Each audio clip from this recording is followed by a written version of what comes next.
Okay, y'all, this just in breaking news. The North Carolina Panthers, okay? North Carolina Panthers are up for sale. I believe it's time to turn the franchise over to new ownership. Well, I need to send a message out to everybody in the beautiful state of North Carolina.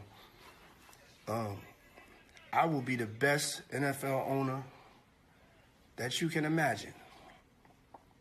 I will immediately address the Colin Kaepernick situation and put him in the running for next year's starting quarterback. It's just competition, baby. It's just competition. But also, I will have the best halftime show, the best selection of music, and we will win.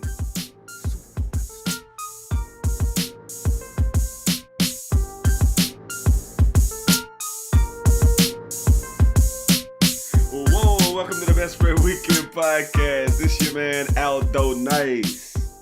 And I'm your boy Rog Smuve. Back at it again with the white shoes. With the white shoes. And this week we are white not... White Vans. Oh, I thought it was just regular white shoes. No, it's white Vans. Damn, Roger. So this week we're not actually being joined by CAP, a.k.a. Los, a.k.a. your mama's favorite ex, a.k.a. the bully. That's what people are calling him in social media land. A.k.a. don't come around me if your eyes too close.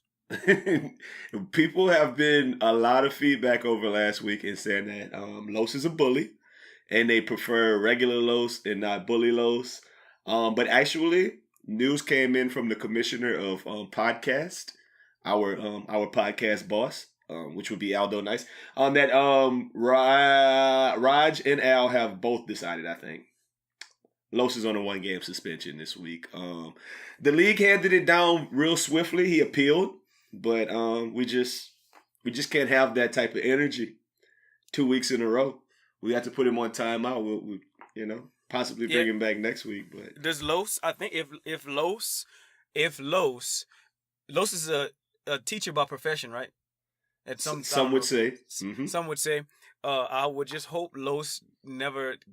I hope Keaton Jones is never in Los's class. He's gonna be a part of the problem.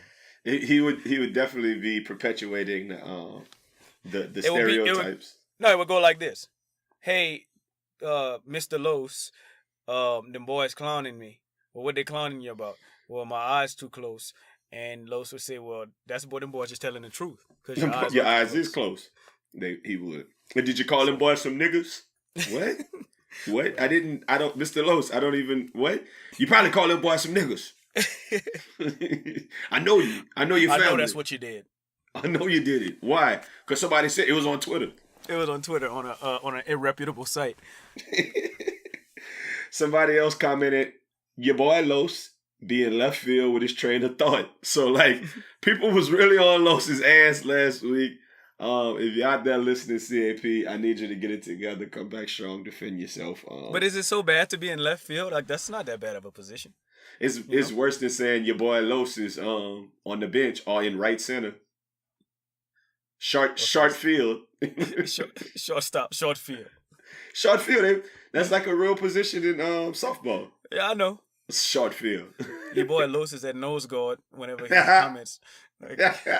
You want to put him in a little trash position?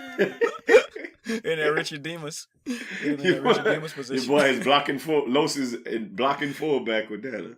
No, I definitely get you, man. This podcast is brought to you by Richard Demas. I caught that one. Another comment we got, and we always start off talking about this audience feedback. Another comment we got was that Russell Simmons was in Krush Groove. So somebody actually called me out about a podcast a few weeks ago. And they are right. They are right and they are wrong. He was, but he didn't play Russell Simmons. Blair Underwood still played Russell Simmons. He was like some little just dude on the show. So yes. He was Stan Lee, in other words. He was just, exactly. He was Quentin Tarantino in a movie, just doing whatever it is that's not the main title role. So there it is. And one other comment we had And it comes from the sassy sports chick. And you guys might remember her from the homecoming episode. We've been really like kind of putting our ducks in a row to get her back on the podcast because she has some really strong opinions about a lot of things. But she basically said this. She said, niggas can't and shouldn't speak on black women's hair. You aren't the authority, and y'all don't ride hard enough with us to have a say-so. That is what the sassy sports chick said. Raj, what do you think about that?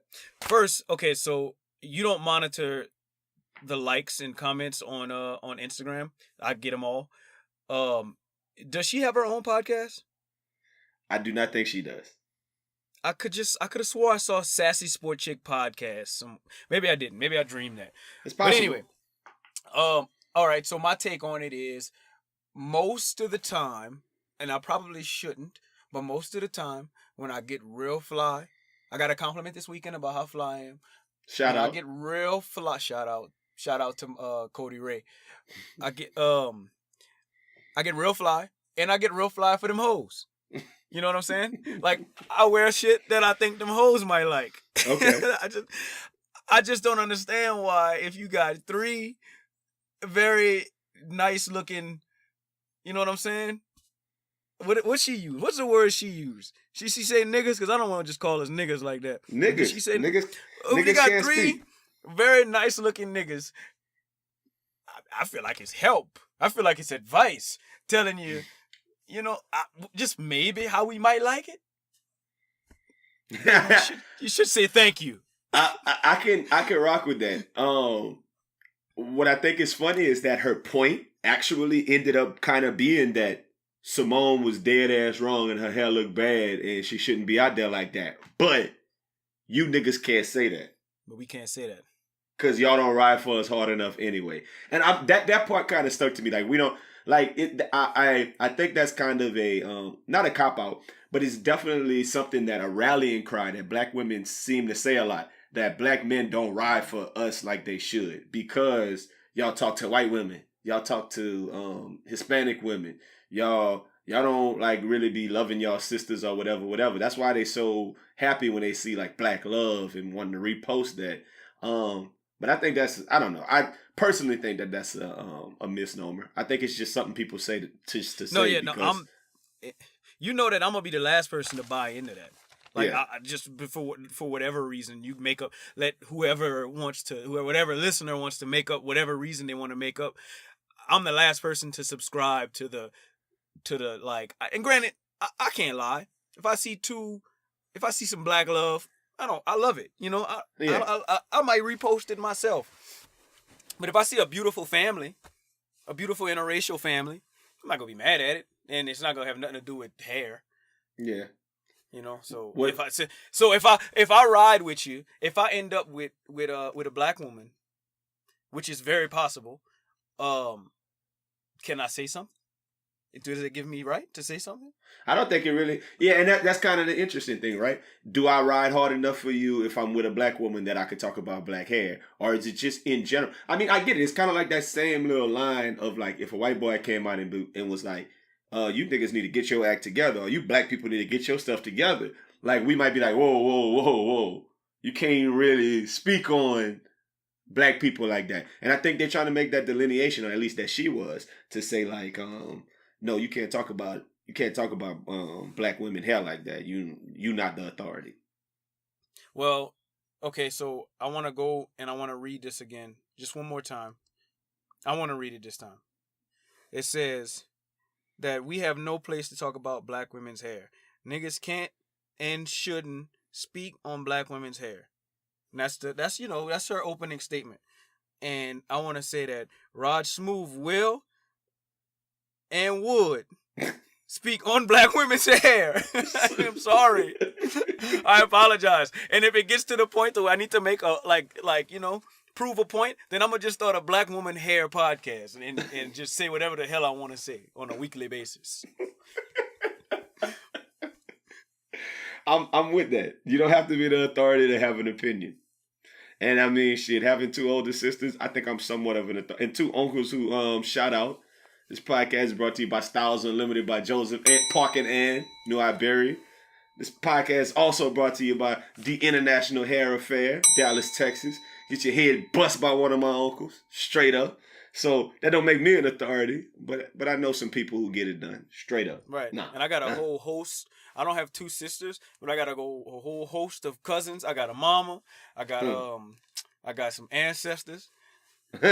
So .com. that's all black and 23andMe. Send in a sample of blood. They tell you all about yourself. And they tell you about black hair, I heard. Like they tell you if your hair was good or not. Yeah, they tell you like each if anybody in your family's hair was ever good. they come back and be like, well, 34% of your ancestors, up to your second generation had good hair. So, but then you have to actually put in if you have good hair. So like they can go like going forward, so they can. Well, yeah, it affects the percentages going forward, of course. Yeah, I mean it's all. I think it's like a Punnett square. You do that and you figure out like your chromosomes and your DNA, your heredity. So it makes it. I need to write a lesson on that. That should sound like some good thing. Let's go back to what we was talking about off top. Obviously, you heard the intro. The intro was our man. Take that. Take that. Take that. Take that. I don't know what they want from me. It's like the more money we come across.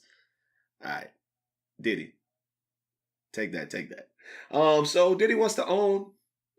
He wants to be a part of the wants to be a part of the Good Old Boys Network. He wants to own an NFL team. First question I got for you, Roger, is who the hell are the North Carolina Panthers? I have no idea. I think that's the D League affiliate. The F. That's their minor league team, I think. The North Carolina Panthers. Do they play against the South Carolina Tigers? Like what the South fuck? Carolina Leopards. I don't know. the Cheetahs. I mean, he said that shit way more than he needed to say it too. Like, does this nigga watch football? Is my question. Does he watch football? Like, this is a legit question. Like, this is legit. Like a nigga saying, I want to buy the Orleans Saints. Like, what? Yeah, the Orleans Saints, they need us over there. Cutting like, what? The Houston, Texas. I want to buy the Houston, Texas. Houston, Texas. I'm saying. The Galveston Texans. Where they at? That's the North Carolina. That boy said the North Carolina Panthers, and he said it multiple times. And then he be posting pictures with like a little pen. Anyway, I don't know who the North Carolina Panthers is. We'll figure that out one day. Does he have a real shot at this, Raj? Of course he does. He's got a lot of money. But by himself, no way. What's his net worth? I know you probably looked it up. How much Puffy His net worth is $820 million. Rough. 820. That is less than $1 billion. For all of those who, how much would it cost? What are they saying that the value approximately of the Panthers is? So to understand the value of the Panthers, you have to understand the ownership of the Panthers. Okay. Jerry Richardson is the owner of the Panthers, right? Jerry, didn't he? Oh, I remember him. He was in Straight Outta Compton. He was the dude who had the label with Eazy-E, right? That was him. Jerry, and they had the video about him. Now, this podcast is brought to you by Jerry Richardson. So, answer my question. He's the owner of the Panthers, right? Yeah. Owner group. That's kind of right. He's the majority owner, right? He's the majority owner of the Panthers. Yeah. Which means that there's other owners of the Panthers who, in my opinion, if you ask me, will P. Diddy own the Panthers? No, because there's already people that have the in.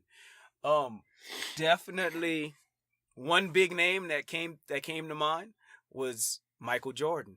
Michael Jeffrey Jordan. Why not? I mean, he's a billionaire. He's a Carolina resident, or he's got a lot to do with Carolina. I have personally put money in Michael Jordan's pocket this week. So, yeah. Absolutely. So, like, Michael Jordan's all over the place. He's got a lot of money. He's a big name. He can, they can make this ownership group.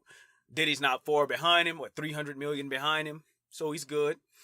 But I recently learned that Michael Jordan is actually the majority owner of the Bobcats, which is where also... Hold on. Why do y'all keep saying that? The Bobcats don't exist anymore. The Hornets, man. The Hornets. I apologize. I've heard people on TV saying that this week, that he owns the Bobcats. Like, no.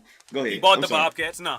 He did buy the Bobcats. You're right. So, anyway, Michael Jordan. He bought them from the black dude who used to own BET, if I'm not mistaken. I don't know, but he's 90%. He's 90% owner. 90%. Also, 90%. He's majority owner of the Hornets. And not to mention, that's where all of his net worth is. Right, like pretty much all of it. Tied up into him. So he has net worth, but most of his his main asset is the Hornets. So well, isn't that how these type of things work though? Like Jerry Jones or Mark Cuban, they were like big making money in like oil or in tech. And then once they bought those franchises, that's where all their money, like that's their thing now. That's what they that's their business. It wasn't whatever. There was a business before. And then once they bought the team, that's the business now. I mean, I'm kind of thinking that's the way that goes, right? I'm sure that I'm sure these guys still sit on boards of other companies, of chairs, of boards and whatnot, and still make money. Know. I'm pretty sure that Jerry Jones isn't just making money off of the Cowboys, and Mark Cuban. You're acting like the $1 billion Jerry Jones is making off the Cowboys is chump change. Like he built stadium. I'm saying he's making more. Okay. So anyway, Michael Jordan, from what I understand, just doesn't have enough to get in. You know, he probably has enough, but he actually bought stake in the Miami Marlins. Also, he has a less than 1% stake in the Miami Marlins. So he doesn't have that late mind if he doesn't have enough to get in. No, he don't have it like that. But he's a billionaire, so nonetheless. So that's Michael Jordan. So, you know, you got to start looking at other people. And of course, the list goes on. But you got to start looking at a whole bunch of other people who's going to hop into it with Diddy. That's going to keep the same values as Diddy. So the other people who were like trying to, I mean, you've seen some of these things on social media. Steph Curry was like the first one who was like, oh, get me down. Kaepernick was also like, I want to be part of the ownership group. Like, I guess that means he doesn't even want to play anymore. He just, I don't know. We'll have to figure that out. Sean Merriman, Maurice Jones-Drew, this other receiver, I'm forgetting his name. Oh, Greg Jennings. Like a lot of people who probably sitting on 1 M or 1 to 7 M's. Thank you. Like wanting to get down. But isn't that kind of like what minority sharing is all about? And I don't mean that in the sense of black people. I mean like you got a majority owner and then wouldn't you need a whole bunch of those 1s and 5s and 7 millions? Which brings me to my next point. Go ahead. There's already a whole bunch of people like that involved in the organization. Would you like to know who they are? Go ahead. So there's the Belk family. They had the Belk Bowl. Right. Well, they had the company Belk. Belk is like wieners, huh? Wieners, Wormses. Wormses, stole for men and young men. They own 5% of the team. There's the Levine family, so Zach and his family. They don't. They own. Oh no, I thought it was Adam. They own Maroon 5. They sure do. That's the same family. Zach Levine and Adam Levine. I did not know. Yeah, Zach's mom is a full-blooded Caucasian Levine, and so anyway, so they own Dollar Tree.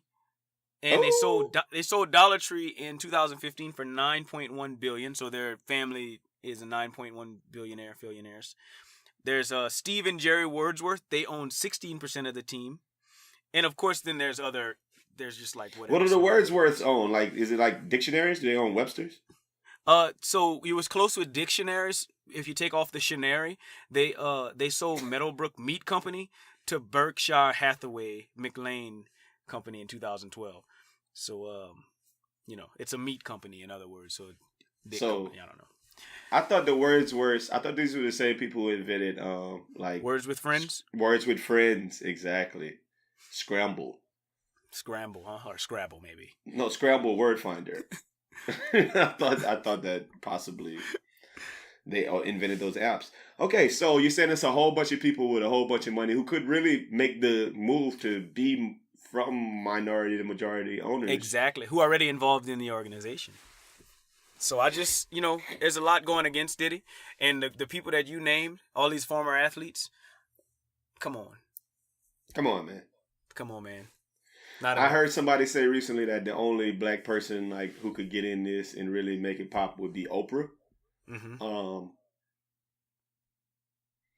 I don't see Oprah not with the shits. I don't see Oprah wanting to do that or with the shits in that way. She's not with the shits. Like she's not a Diddy fan. Like I don't know if Oprah knows one Diddy song. Okay, put it like this: LeBron could own a team. What you say? when he's finished playing, when it's all said and done, LeBron could own an NFL team. Absolutely. LeBron will have the amount of billions and the like the Banana Boat boys, LeBron, D Wade, and them could probably put their money. Well, D Wade and them would be minority owners in the smallest sense, but yeah, they could probably. Yeah, they would just get to the suite. But yeah, no, Gabrielle Union money, boy. Being Mary Jane money. Absolutely, LeBron could do that. Like, could be in there. I would love to see, and I know you would, and I know the rest of Black America would love to see a black owner in the NFL. Absolutely. The issue just becomes you wouldn't want him to get in there and be acting black, but at the same time, what is acting black? But I really wouldn't want him to be getting in there and cutting the fool and like, cause Diddy's, you heard him. Like, you've been saying this week. I don't know how true it is, Raj, but you've been saying that he wants to rename the team the North Carolina Black Panthers. I don't know how true that is, but you've been saying that all week. It's true. I mean, it wouldn't change much. Even if it ain't true. Panthers black already. Even if it ain't true. My point is, I just don't want a person trying to come in there doing that. Like, I wouldn't want that. I wouldn't want that black guy. I would love everything about that. Like, their motto on their shirts would say, "Take that, take that." Like, it would have a picture of a panther. Like, and that's kind of like, they would do chants and stuff like that and end up with "Take that." 1, 3, 1, 2, 3, take that. Like, it'd be real cool. It'd be real cool to have Diddy as an owner. I believe that. Yeah, it would be cooler than Mark Cuban and all the rest of that. I mean, it is what it is. You heard Cam came out today. Cam Newton, Cameron's means. He said that he out there standing for Jerry Richardson, the guy from Straight Outta Compton. So Jerry Richardson, if you don't know why he's selling the team, which kind of, that always slides under the radar to where nobody really mentions it. The reason he's selling the team is because there's a scathing Sports Illustrated report that came out that outlined allegations of sexual and racial misconduct by Richardson towards Panthers employees dating back 10 years plus. So that's what Richardson be on. And Cam Newton came out and basically today and said, or this week and said, those are just allegations. And Cam's career could have been derailed by allegations when they said he took money, wink wink, to go to Auburn and they was trying to make me give my Heisman back. You see, I didn't have to give it back because those was just allegations. I think that's kind of a terrible idea. I mean, terrible example because I am 1,000,000% sure that Cam Newton took dough to go to Auburn. Like, get the fuck out of my face. Like, but anyway, I don't know if I like Cam just sticking up for this dude versus it's we're gonna get to Russell Simmons a little bit later, but it's very reminiscent of that to me. You were already kind of in trouble this year for like being condescending towards a woman reporter. And now you're going to double back around and kind of align yourself with the sexual and racial misconduct guy and be like, those are just allegations. I know he's cutting your check and shit, but I don't know. What you think about that, Russ? Man, I don't know. I honestly don't know, man. It's just so much that happens this day and age that it's kind of hard to figure out what's true and what's not. You know what I mean? I'm not pretty sure. I'm not going to say that. I'm not pretty sure. I know it's a possibility that Richardson may have let his words slip and let his hand slip and whatever else slip a few times. Mm-hmm. It's a possibility. But I know I've also had friends that were cool to me, and I may or may not have known anything about what they do in their free time when they're not around me. So Cam's Jerry Richardson experience may be different than, or like 180 degrees different than what these people that are alleging him to do or accusing him of doing. So I don't know. Somebody's lying. That's one thing I do know. But I completely. You want to know how I feel? I don't think anybody's really lying on this because I don't think Jerry Richardson even came out and said, nah, they didn't. He just stepping down, homie. He's just getting out the way. But they got a point in time. I'm just playing devil's advocate here because he's old. He is old. So there's a point in time whenever you're like, man, I'm not with this shit. I'm done. I'm a billionaire. I'm out. Like Donald Sterling. This shit on me. I got you. No, Donald Sterling got caught on tape. Like that's different. Like there's differences between being caught on tape and not being caught on tape. Just imagine all the shit that has happened. Trump got caught on tape, but you know. What, grabbing him by the pussy or saying grabbing grabbing him by the pussy, which is the same thing as saying grabbing him by the pussy? Right? It was locker room talk though. That's what he said. It's just locker room. That's what Donald Sterling should have said. This is locker room calling them some niggers and monkeys and stop bringing them niggers to the game. The best advice that I have for old white people that listen, I know you gotta have at least one old white man that listen to the podcast, is if you're racist and you don't like black people, don't tell your black girlfriend about it. Don't. Keep it to yourself. Keep it to yourself. I mean, you don't even have to keep it to yourself. Tell your friends, tell your wife, tell whoever. But don't tell your black girlfriend about it. So that's the Donald Sterling dilemma. Yeah, you just can't be a buffoon. Let's stay on the topic of black ownership. Our favorite. No. My Your favorite. Not my favorite. The big baller brand has done it again. Lavar had another great week.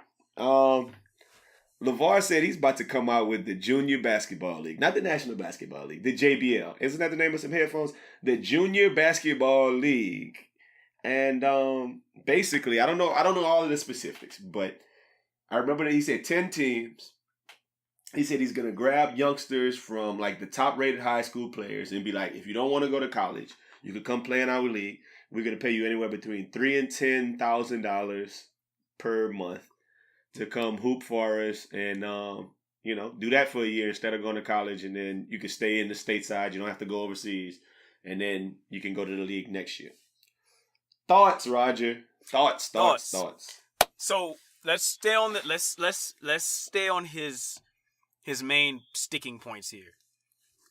He wants the top-rated basketball players, right? Yeah. Top-rated high school basketball players. Okay. So let me give you two guys that came to mind. Top-rated basketball players that didn't go to college. Took a different route, okay? One being Emmanuel Mudiay and one being Brandon Jennings. Okay? Figured. So, Emmanuel Mudiay went to China, didn't go to college. How much was his contract for 1 year? I don't know. You tell me. $1.2 million. Brandon Jennings went to Roma. I think that's in Italy. That's definitely soccer team. Correct. He went to Roma for how much was his 1 year contract? You go ahead and tell me. $1.65 million. So players have options. Another option that the players have as far as top-rated high school basketball players is to go to the former D League, go to the G League. You can go to the G League at 18, not 19. So you can go, like, there's been players that have gone straight to the G League and you don't have to go to college? Don't have to go to college. You don't have to be 1 year out of high school? You don't have to be 1 year out of high school. You just have to be 18 years old. Hold up. That's the only criteria. That's kind of weird, though, because the NBA says that you have to be 1 year out to go to the real league. Right. Correct. Okay. But if you go, there's been players that leave high school and go straight to the G League salary? G League salary is about the same thing as the Big Baller League. Okay. But, so that's what I don't like about it. I don't like about it. I don't like, to me, it's a terrible idea in that sense. Because if I'm a top-rated basketball player, why would I go to play in LeVar Ball's league, which is nothing right now? I can go play for some Chinese team or some Italy team that's going to pay me millions. Or I can play for him for $3,000, which is, if I play for a year, that's what, $36,000? Okay. No, I don't know if they paying him every month, though. Think about it. They probably might pay him during the season, so maybe 4 or 5 months. Okay, so then I'm even less than that. $15 million. But I teach. I definitely used to teach math. You know how many, if you divide that $3,000 times 5 months, divide that by how much college basketball players make, it's actually infinite. It's actually no solution to that. Because they make infinitely more money than college athletes. Absolutely. Which, I love it how we got this thing working today. It's working perfectly. Go ahead. Because that's the beauty of it. That's what I like about it. I like the fact that, you know what's crazy? So most of LeVar, and I've even ventured to say all of LeVar Ball's moves have been very controversial. But this one I like a little bit. He seems to always challenge the top.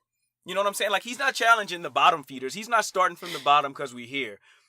He challenging the top feeders. He went after Nike and Under Armour and, Reebok and Adidas. And now he's going after the NCAA. Yeah. Which is a good target because people are like, fuck the NCAA. Right. So let me read you this excerpt that I liked. It was from this writer online. I'm not citing him because I don't care. But it says, a viable alternative will arise when it is a better financial decision to forego a college education and the TV networking effects of the NCAA in favor of playing basketball immediately in a professional league against an open field of competition. So I'm all about that. If LeVar Ball can open the NCAA's eyes and open the lanes of paying players what they deserve to be paid monetarily, I don't see $36,000 as that's to me enough for a college basketball player, and I think that that's very affordable for most colleges. It is like you're hitting the nail right on the head with a lot of my thoughts when what you're saying here. Okay, so let me go back a little bit. When you talked about Brandon Jennings and Emmanuel Mudiay with 1.2 and 1.65 million for going overseas. See, the thing about it is a lot of people, Brandon Jennings was the first one, right? And Emmanuel Mudiay, if I'm not mistaken, is like originally from Africa somewhere, right? Like he's an African Congo. guy. Yeah, Congo. Okay. Brandon Jennings was a little different because he's like just a regular smegular black dude. And he took that leap and went to Roma and hooped. Everybody not built that way. Everybody not built that way to go overseas and get money. I got a lot of people, like guys who we hoop with up by the school and hoop with on in Houston. They play overseas. They get paid. They don't get paid millions, but they get paid like thousands and in the high thousands, maybe even the hundreds of thousands, and they don't have to and they don't pay any taxes. A lot of them got dual citizenship and a lot of things, but a lot of those are like after they've played college ball, after they've tried their NBA dreams, and then it's like, okay, I'm 24 years old, 22 years old. Let me go do that. Everybody's not built that way at a 17, 18-year-old to go overseas and go get that money and go play that way. Like, we're going to see how the ball boys do in Lithuania, but it's like everybody, like my whole point is just that everybody's not built that way. So you can't just, that's the appeal of staying stateside. So that's why I like the LeVar Ball idea as far as like, no, you don't have to go over there. And you're not even really getting a whole bunch of like TV like opportunities like you just said about like the NCAA provides, right? If you play for Duke, you get to be on ESPN all the time. When's the last time you seen China or Roma on ESPN all the time? Like that's not the case, right? So if LeVar, and this is the kind of the point that's so, I think, like he's got a lane. Let me preface it with, I don't think this shit's gonna happen. Like, I don't think this is gonna happen. I don't think this junior basketball league's gonna happen. But would I be fucking surprised if it happened? No, because I didn't think the Big Three was gonna actually happen. Now I was courtside at the Big Three championship game. Shout out to the Wolfpack, and like that happened. So I'm not gonna 100% say it can't happen. But the beauty of it is LeVar has his TV show on Facebook. So he's talking about that Lost podcast that you and I did that we never published, the one where we talked about watching TV in 2017. It speaks to a lot of how you get things out in 2017 and how people don't have cable anymore and people like cut the cord and everything else. LeVar's kind of ahead of the curve with this Facebook, like the Ball in the Family show that's on Facebook. Like in my mind, I'm like, he could legit put like a league out there that plays on Facebook.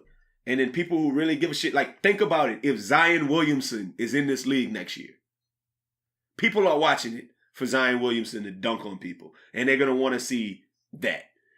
And if they're broadcasting it on on the internet, I think they can do numbers. Hold on. I think they can too.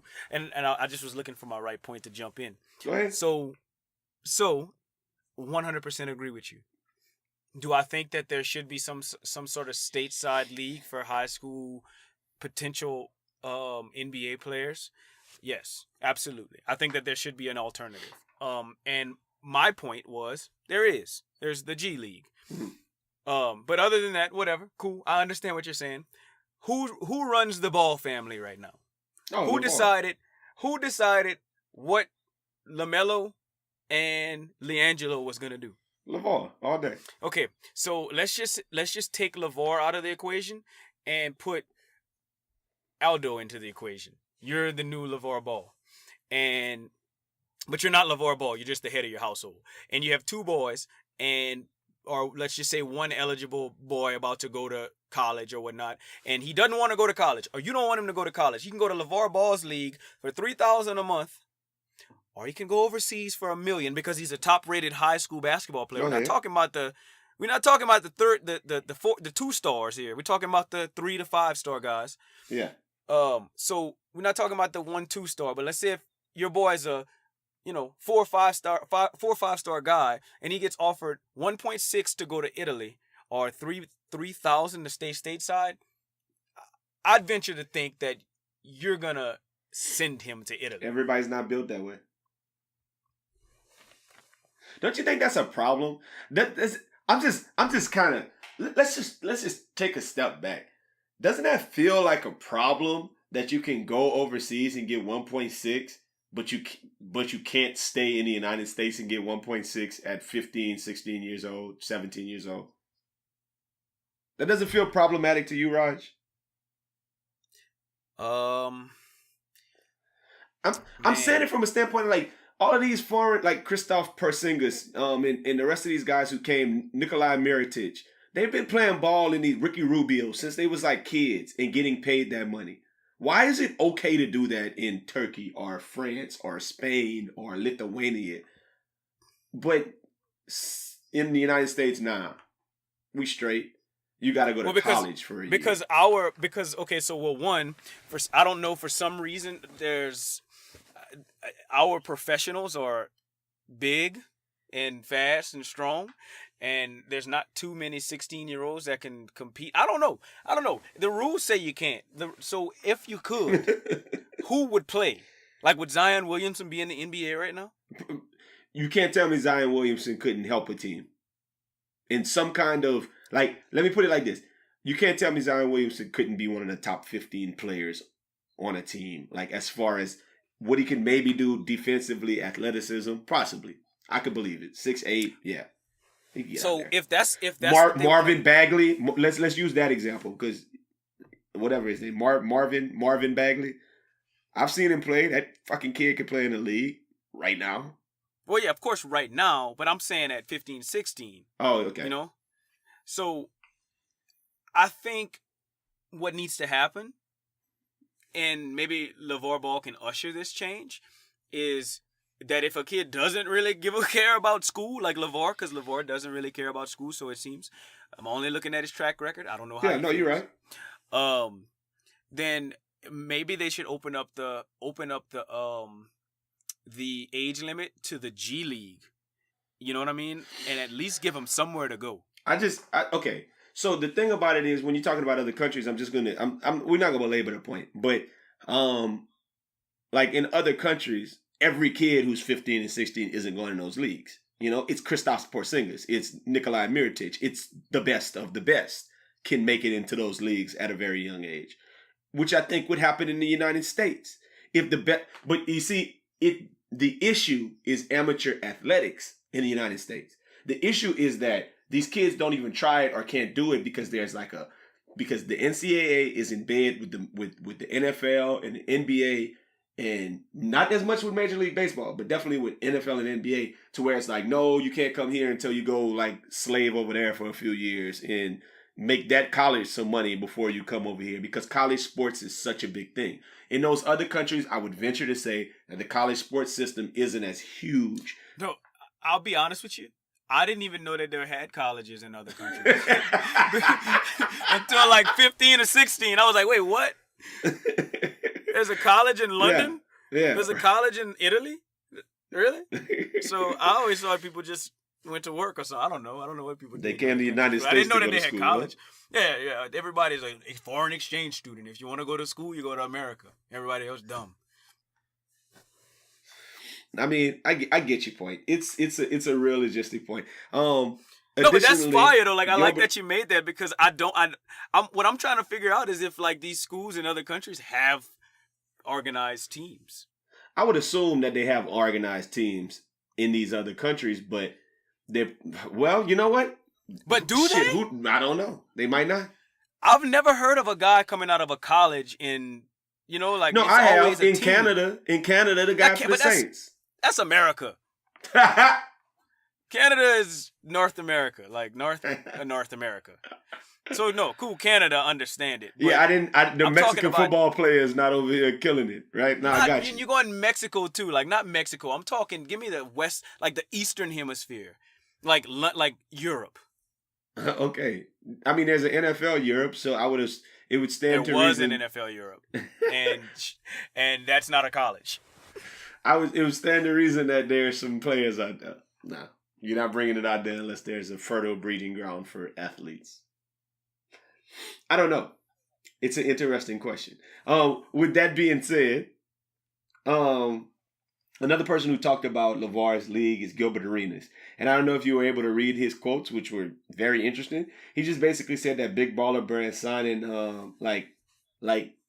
a genius type of way that this can go is that Big Baller Brand can sign a lot of the guys to shoe contracts before, like if they don't go to the league and they go to Lavar's league, he can sign them to shoe contracts when Nike or Adidas or whomever else can't touch them until they like are finished playing at Duke or whatever. But it's an interesting comment, but I don't think it really makes a bunch of sense because once they decide to go to Lavar's league, then they're giving up their amateur eligibility. So then that means Nike and Adidas can come and offer them more money anyway. So yeah, I mean, it's a point to be made. I just don't know if that makes a whole bunch of sense. I don't know if anybody would do that. I don't know if you go sign with Big Baller Brand just because you're in the Lavar league. Well, that was one of the stipulations of being in the league, that you have to wear Big Baller Brand attire. Yeah, you got to wear it while you're in the league, but that don't necessarily mean that you have to be signed to Big Baller Brand, right? People who play in the NBA have to wear Adidas jerseys, but this is LeVar Ball we talking about. What I could tell you, you didn't ask me how I feel about No Chill Gilbert Arenas. If I had to label how I feel about these comments that Gilbert Arenas had for it, I would think that he's hating.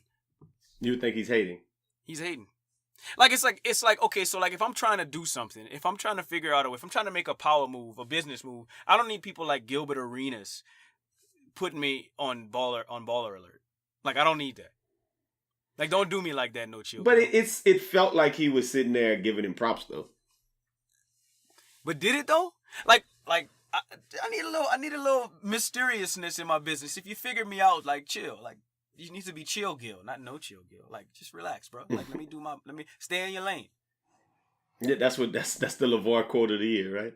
Stay in your lane. Stay in your lane. All right, well, there you go. So he said he needed 10 teams. And UNCAP was talking earlier this week about where would these teams come from for this LeVar League? And it seems like a very good opportunity for Black America to come together and support our children, support Black children in America by supporting this league. So Black businesses should come together to support the Big Baller Brand. That's pretty much what we said. You agree with that, right? Absolutely. So what are some teams that could be in the Big Baller Brand League? Because I'm curious. I don't know. First, us being a Black business, we would have to start out with the Best Friend Weekend Bears. The Best Friend Weekend Bears? Okay. I'll go with that. I think we could also have the Ciroc Boys. If Diddy wanted to get into the Lavar League, he could get the Ciroc Boys. I think that could be a team. I like that. There's just so many choices. I'm gonna go with one of Los's. He came up with the I guess it would be some sort of lotion company or something. I don't know what's a good Black lotion company. Palmer's? Cocoa. I would say the Cocoa Butter Fingers. The Cocoa Butter Ashy Ants. So the Cocoa Butter Ashy Ants. Okay. So the Ashy Ants. I like that. How about the Virginia Black Bears? but we already have some Bears. But Virginia Black, Virginia Black Sox. We could do a bunch of things with that. Even though that's only a half black owned because it's Drake. So I don't know how many black people they have in Delaware, but they would have to have the Delaware Punch. They would have to be a team. The Delaware Punch. I could go with the Delaware Punch. How about the Love and Hip Hop Thoughts? The Love and Hip Hop Thoughts? Yeah. It wouldn't be the Lions. Love and Hip Hop Lions, no. Love and Hip Hop Lion bitches. And then, so there would obviously have to be two conferences. So one of them would have the Keaton Bullies, and the other ones would have the GoFundMe Gophers. The GoFundMe Gophers. The GoFundMe Gophers. I could go with that. How about the Rap Snacks with a dab of ranch? I think that could be a team. So, also, to me, the best team in the league would be the Condom Dodgers, and on the other side of the conference, we'd have a team from London. They'd be the BBCs. The BBCs. It's a whole bunch of things. Now, I wonder where these teams would play. Like, you said Delaware, but it got me to thinking. I said that if these teams, if Lavar wants to keep it 100, keep it street, keep it gutter, keep it black, he should put these teams in black cities. So it got me to thinking, which cities in the United States have the largest percentage of black or African American people in them? Raj, what would you think is the blackest city in the United States? Atlanta. Atlanta is actually not in the top 100. Atlanta is not in the top 100. It's interesting. So I'm sorry. I am doing drugs. Atlanta's number 18. I'm sorry. It's number 18. It's not the blackest of the black. Actually, okay. There's 3 Louisiana cities that are above Atlanta that could host one of these Lavar teams. Which 3 cities are those? Jigga City. Jigga City is number 11. New Orleans. New Orleans is number 10. And Shreveport, Bossier City. Shreveport, where Los from, is number 16 as the blackest cities in the United States. So you still haven't hit it on the head of what's the blackest city in the Union that has to have a team. With a whopping 82.7% of the city being black. And then once you hear this, it's going to make sense. Oh, man, I don't know. I'm lost. The blackest city in the United States is Detroit. But if you think about it... You know what I just thought to myself? You can't spell lost without los. But anyway, go ahead. But Detroit, the thing about Detroit, think about how they paint the city. Like the images and how people think about Detroit and how Detroit's so run down and terrible and whack and whatever. I mean, they talk about Detroit like it's fucking Haiti because it's black people, dog. Like, that's a very interesting thought if you think about it. It's a very interesting thought exercise. If I start kind of going through these cities, it's a lot of them that you're going to be that kind of like bad cities with a lot of black people in them. Number 1 is Detroit. Number 2 is Jackson, Mississippi. Then Chester, PA. Miami Gardens, Florida, which I guess is just Miami. Orangeburg, South Carolina. Birmingham, Alabama. Albany, Georgia. Baltimore, Maryland. Memphis, Tennessee, and New Orleans are the top 10 blackest cities in the United States. So I think all 10 of them could have a team, but I still think Ferguson needs a team too. I don't give a shit if Ferguson's not in the top 10. I want Ferguson to have a team. Okay, well then do you have team names for these guys? No, I don't have any team names. They don't need any team names. I don't need any team names for them. I'm just Other saying than Delaware Punch. Delaware Punch can be housed in Detroit, Michigan. They don't have to be in Delaware. Yes, they do. No, absolutely not. Like Memphis, Tennessee can have the Love and Hip Hops. Like it doesn't have to be that way. No. Lavar makes the rules, and he makes it that way. In other news, we like to give y'all some real news. In other news, there was a UFO coming around the Earth this week. I don't even know how to pronounce it, but it was some Hawaiians found it, so they named it like Oumuamua. And basically, it ended up being an interstellar object, so something from not in our solar system that just kind of flew by. And it's the first time something like that's been observed in a long time. A lot of people online have been given like saying that aliens were deliberately ignoring Earth and they just were passing by. So the questions I have for you, very, very simple question, is But before you start, go ahead. I know exactly why they named it that. Why? Well, so it was moving fast, of course, right? And it was single for that particular night, and the natives that heard it could have sworn that they heard, "Ooh, mama, look what you done started. Put your hands in your air if you're single for the night." So, like, that's why. It was like a Trey Songz inspired. Right. Okay. That's exactly what happened. I thought it was some guys like in like the Dallas area who saw it and were like, "On my mama, on my hood." Like I thought that's what it's a on my mama. You know? That's what I was thinking.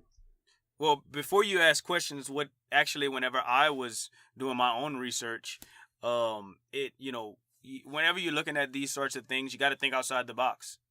Mm-hmm. You can't just look at it and say, "Oh, look at it, it's a rock and it's got ice in it." You got to think outside the box. So, what I was thinking is that we may need to revisit the whole like belief or non-belief in Santa Claus, because that may have been the sleigh. It might have been a sleigh. There could be like this planet that has like a whole bunch of giants, and it could just be like a turd because it kind of looked like a turd. But what came to my head that convinced me of what it was the most was that it was that Layman. It was that Layman. It was that Layman. It is the definition of that Layman. It is absolutely that. It was someone's Layman flying across the galaxy. If there was if it did house aliens, and they came and was like, "Take me to your leader." Who's the leader of Earth right now? Hey, I guess you got to take that man to Trump. I don't even think Trump supporters would want you to take that man to Trump. Like, I don't want Trump talking to the aliens. Like, that man might get us all bombed on, like, yesterday. Like, I don't need it. No. And right? If they said, "Take me to your leader," I wouldn't take him to Trump either. But, like, I think you're right about that. Like, isn't that funny? Like, it's a shame. So, like, who would you take him to? I mean, 2 years ago, off top, I'm taking that man to Obama. Obama, go talk to that man, please. So, I feel like Obama could have a sensible conversation with that man. Trump would tell that man some wild shit and get us eviscerated out here. I don't know. I might take him to the Pope. I don't know. I don't really have a lot of good answers for that. Like, where you take that man? I think Obama would still be a good person to take him to. Or LeBron. I was thinking LeBron or Beyonce. Beyonce. We could take him. Depends on if it's a female. It was some female pilots, like from female aliens. Definitely taking them to Beyonce off top. I don't see a problem with that. The Beehive wouldn't see a problem with that either. We said we was gonna talk a little bit about Russ. Russ started this thing a couple of weeks ago with the Not Me. He had a post on social media, and Russell Simmons said, "Today I begin to properly defend myself. I will prove without a doubt that I am innocent of all rape charges. Today I will focus on the original sin, Kerry Clausen, the claim that created this insane pile on my what the fuck? Looks weird. Hashtag me too. Stay tuned. We'll share information today and tomorrow. The case of Jenny LeMay. My intention is not to diminish the Me Too movement in any way, but instead hold my accusers accountable. Hashtag not me again. This is not a movement about my innocence. against or even in conjunction with me too. It's just a statement about my innocence. This paper's kind of dark, but I feel like his verbiage was fucked off on here anyway. So, 11 accuser ass Russell Simmons is saying, Nabi. So that's what I wanted to actually ask you. How many women is it? At least 11, they say. It's 13. Okay. So I that's have their at names. least 11. I have their names. I mean, you were right, but you could have said at least one and then still be right. Yeah, too. right. At least 0. Gotcha. So, all right, I want to read off their names because they deserve it. Because you say 13, boy, 13 women in cahoots. That's kind of wild. I thought about something Williams, you said earlier. Like, if there was a big freak who had like a big train mission, could we call it 23andMe? Keep going. I would hope that we wouldn't be in a room with 23 niggas and me. And me being a woman. So the Houston 500. All right, anyway, so Natasha Williams Blatch, something like that, Black, might be Black. Sherry Hines, Lisa Kirk, Tony Sally. Now, Tony Sally was John Sally's daughter. Tina Baker, who was Anita Baker's daughter. Carrie Clausen. Jimmy Clausen's sister. Jimmy Clausen's sister. They had Jenny Lume, Drew Dixon, and that one is a little bit. It could have been Drew Dixon. Okay, so Aaron Beatty up. So Christina Moore. More Russell. Go ahead. Yeah, give me more. Amanda Seals. Amanda Seal got sealed to the sofa. I don't know. Karen Russell. And she. I ain't gonna Russell with you. No, or she could have just cared for Russell. And then Kelly Cutthroat or Catroni. So 13 women get together and say, "Man, that man raped me or tried to rape me." Man, not me. I tell you what. Nah, it wasn't me.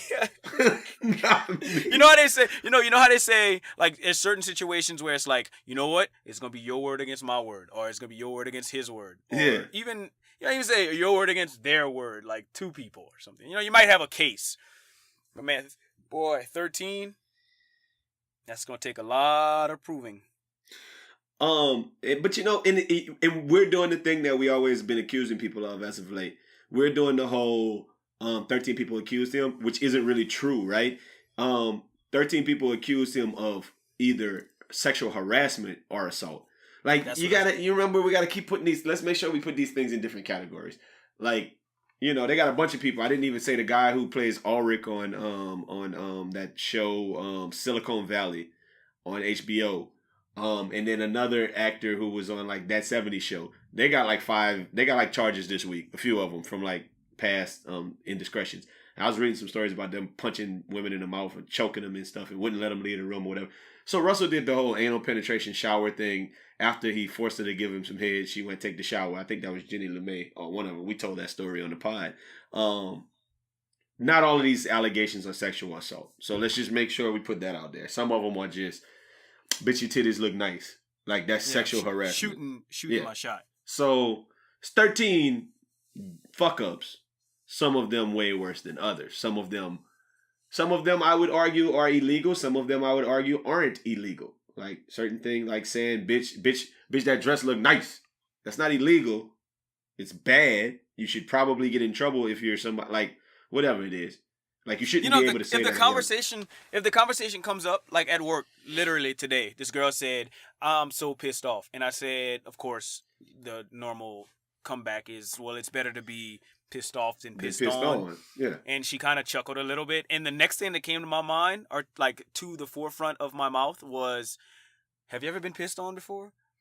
I didn't ask her because of me too. Yeah. Because I don't want to be a celebrity one day and then she say, well, I was at work one day and Roger asked me if I ever been pissed on. Oh, it's damn near almost a matter of time for people who I'm thinking in my head, like, anybody who's like famous and did some shit in the past, they probably like on pins and needles because they're like, any day the other shoe could drop and somebody could be like, oh, this one time. Like, we were on the elevator at work the other day, and like the elevator wouldn't go up or down. It was like stuck. And then we got off the elevator and got on another elevator to go up. And when we got on the other elevator, it was like me and this blonde and this other guy. And then all three of us got off and we went on the other elevator, and this old guy got on with us. And we like, yeah, we all just got on the other elevator and it was stuck. And like we start laughing or whatever. And then she gets off the elevator and the door closes and he says, I wouldn't mind being stuck in the elevator with that sexy ass blonde. He was like, I was about to say it, but then I realized, with that Me Too shit. Like, that's exactly what he said, an old dude. Like, I was like, damn, at least you didn't say it, dude. Like, right? At least it got people thinking about it. It's crazy. Like, I wouldn't just make that joke to like a woman, or I'd make it to like. So we were playing basketball in a tournament this weekend, and we like some teams had black jerseys, some teams had white jerseys. It was like they gave us jerseys, so it was some white and some black. And this dude said, "Are we going white or black this game?" And I said, "Well, once you go black, you know what I mean?" Yeah. And of course, a dude wouldn't. I wasn't like winking at him or nothing. I wasn't doing the Terry Crews. You probably were. Probably wasn't. So I wasn't doing that to him. But I'm saying, like, I just made that joke and it was harmless. And like, I guess it wouldn't be too harmless if I'd asked a girl if she got pissed off. That's not the same thing. It's really not the same thing. But once you go black, you never go back. They could take that and misconstrue that as very much sexual when it's just me trying to holler at him. Yeah. Along the same lines, I was happened to be privy to watching Tavis Smiley earlier this week on CNN, and obviously Tavis had his events of the last week or so, and basically he just was on TV like, man, look, PBS fired me, and when they put him on administrative leave, and when they did that, everybody who works on this show, all of the people who get like who he employs, they all are without a job. And all of this is going on, and all of these people can't do anything in the interim until they figure this out because of an accusation. And this is kind of like his exact words. He's like, all of this is happening because of an accusation. And he's basically talking about pursuing litigation against like PBS, because he's like, no, y'all, like, this is wrongful like termination. He's like, y'all can't fire me for #MeToo type shit because of things I did back in the day without actually telling me what I did back in the day. Like, and he said that they're not coming forth with the information to say, hey, look, Tavis, this is what we know you did, so this is why we're firing you. And I think it's an interesting little, like, he was very defiant. Like, I wish you would have seen it, Raj.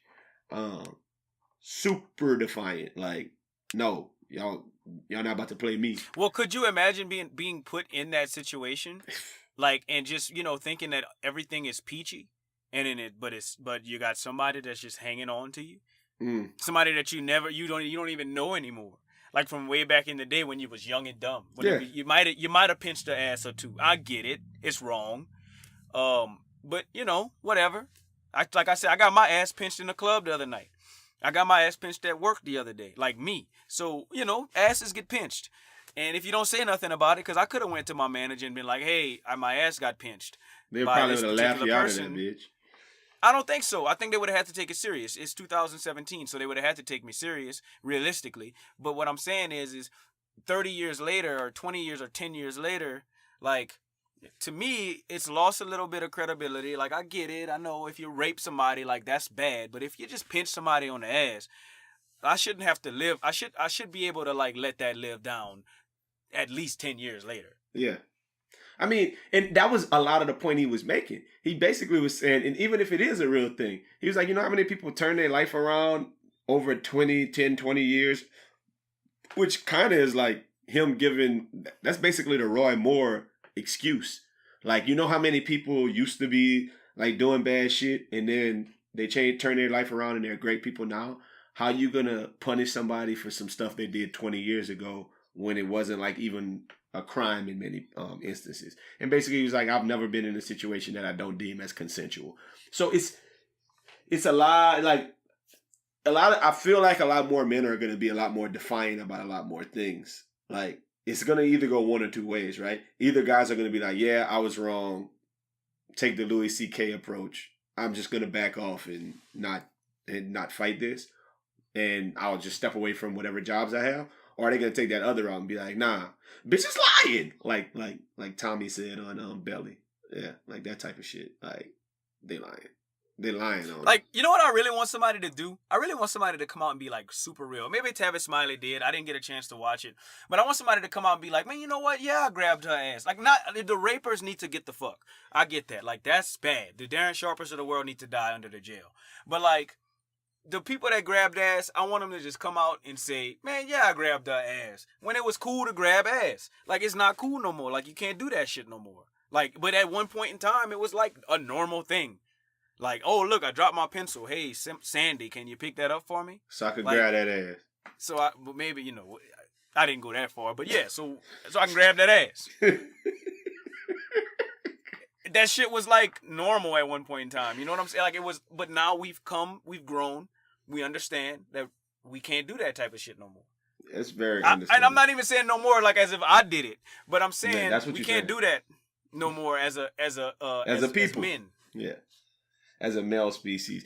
Hey, man, look, we pushing up against it. We got a couple more things to do, man. Let's cue that music up for Nothin Nice to say. You know, they say if you can't say anything nice, don't say anything at all. If you can't say something nice, don't say nothing at all. Nothing nice to say, but Aldo NICE. You know what I love? Catching people I know doing wild shit. I don't remember what comedian said this, but it was like, white people, if you lie to them, they get their feelings hurt. They like, why you lying to me, bro? Conversely, ain't nothing we like better as black people than to catch a nigga in a lie. Think about it. I know you done heard somebody telling a story more than once, and the particulars change like that second time. You can't wait to call that nigga out for lying. So, like in that same spirit, something else we love, me and my homeboys, is to catch a nigga being thirsty or nasty on social media. I have literally had my homeboys forward me a video of a prostitute slurping somebody up, with a cat we know commenting under the video saying, ooh, that look good, I want some. I've literally seen a regular girl post a regular smegular picture on Facebook, and the nigga I know commented talking about them titties sitting nice here.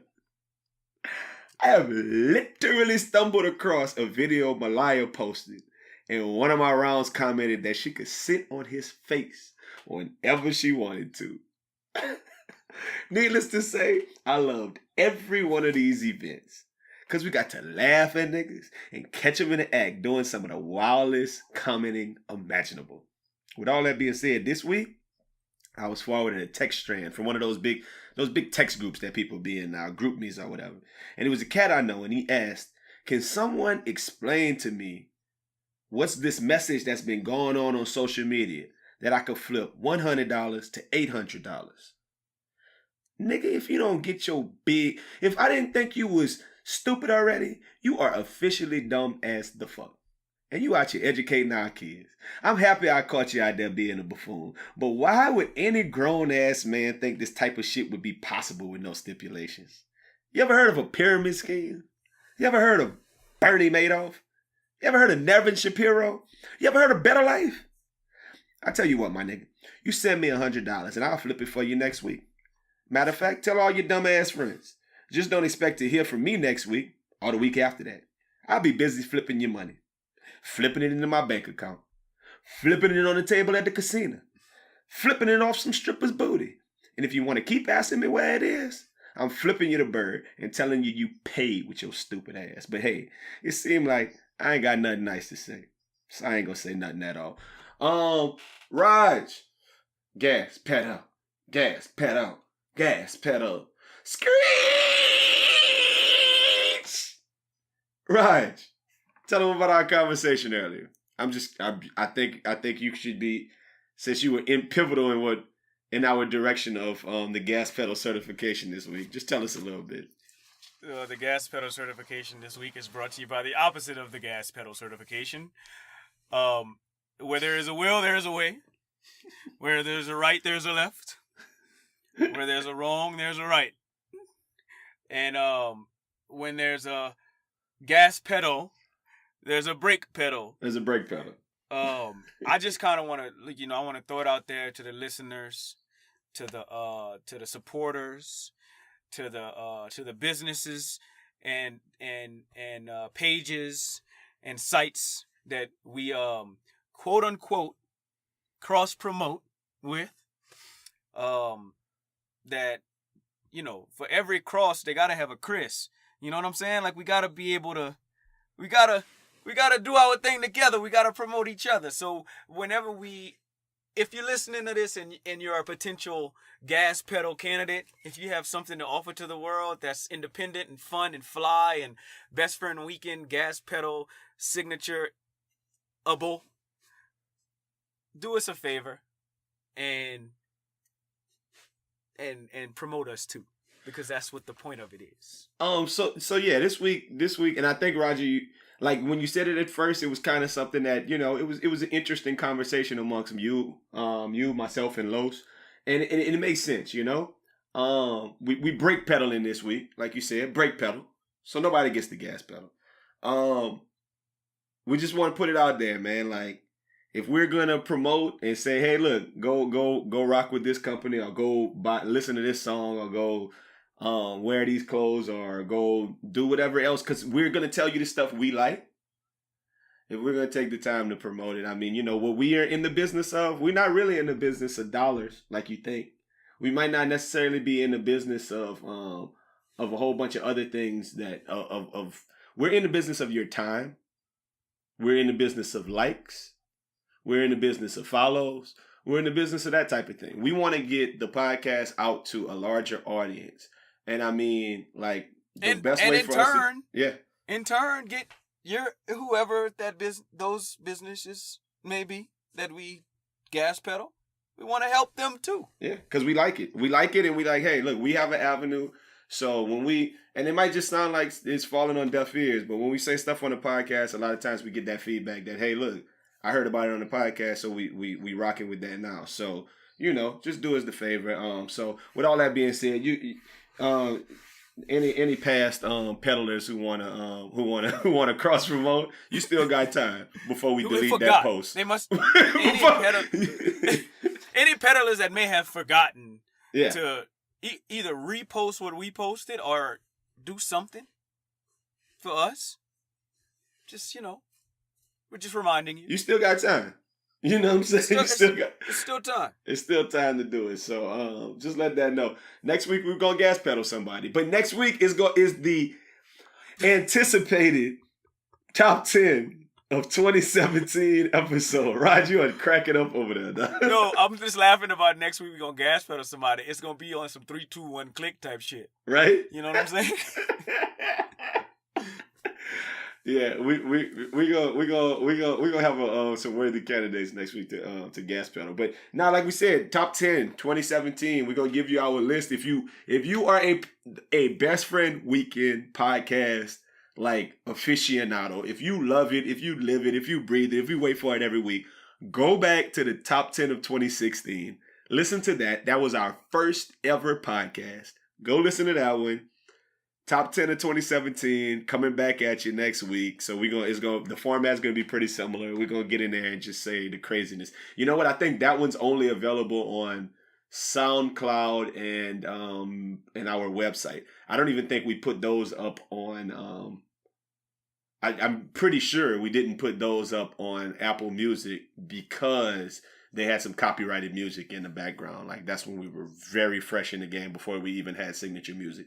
So anyway, top 10 2017 coming next week. That's going to be everything that we say it will be. Raj, you got anything else to get on before we get out of here? Nah, man, I'm good. I got my song off. You know what I'm saying? I'll be all right. There's nothing nice to say. Nothing nice to say. If you want to hear the unofficial Nothing Nice to Say music, it's gonna be after this post. It's gonna be in the bloopers.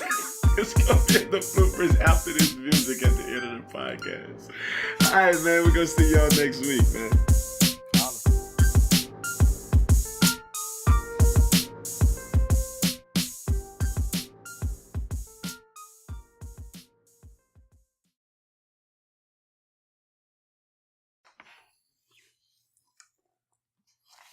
Nothing nice to say. I don't know the music to Nothing Nice to Say. Because you probably never listened to it, which is the people it's nothing nice to. People it's say nothing the nice livest to say. section of the fucking podcast. Nothing nice to say. How that bitch go, cut?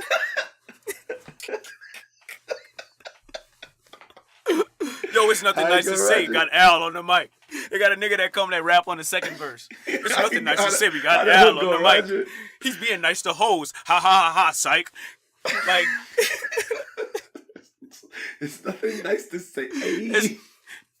It's nothing nice to say. Hey, every single day. Hey, every day we pray. Hey, cause it's nothing nice to say. Ooh, let me catch my breath. That's gonna go in the bloopers. That's definitely the bloopers of this episode. Nothing Nice to Say is brought to you in front of a live audience. Like, by Jergens Soap.